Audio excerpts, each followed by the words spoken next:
Lənkəran şəhər 10 saylı tam orta məktəbi binasının mövcud vəziyyəti valideynlərin narahatlığına səbəb olub. Bina şagirdlərin təhsil almaları üçün tamamilə şəraitsiz və yararsız vəziyyətdədir. Məktəbin dəhlizlərində, sinif otaqlarında döşəmə örtüyü sıradan çıxıb, parta və digər əşyalar sınıq, divar suvaqları tökülüb, eləcə də bəzi tədris avadanlıqları qırılıb. Məktəbin idman zalında və digər otaqlarda rütubət və kif izləri diqqət çəkir. Divarlarda yaranmış qaralmalar və nəmlik izləri binanın texniki vəziyyəti ilə bağlı suallar yaradır. Müəllimlərin sözlərinə görə şagirdlər dərs ilində bu şəraitdə təhsil almağa məcbur olurlar. Onlar məktəbin əsaslı təmirə ehtiyacı olduğunu bildirərək aidiyyatı qurumların məsələyə operativ müdaxilə etməsini və təxirə salınmaz tədbirlərin görülməsini istəyirlər. 37 il müddətində bu məktəb bircə dəfə də əsaslı təmirə dayanmadı.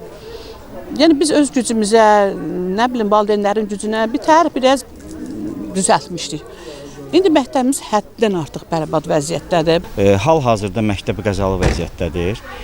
Mənim öz uşağım da bu məktəbdə oxuyur. Məktəb çox qəzalı vəziyyətdədir. Keçən il məktəbin dam örtüyü, pəncərə sistemi dəyişilib. Sanitar qovşaqlarda cari təmir işləri görülüb. Lakin sinif otaqları bərbad vəziyyətdədir. 2025-ci il tədris il ərzində Lənkəran Regional Təhsil İdarəsinin əhatə dairəsində olan 93 məktəb əsaslı və cari təmir edilib. 3 yeni məktəb binası tikilib.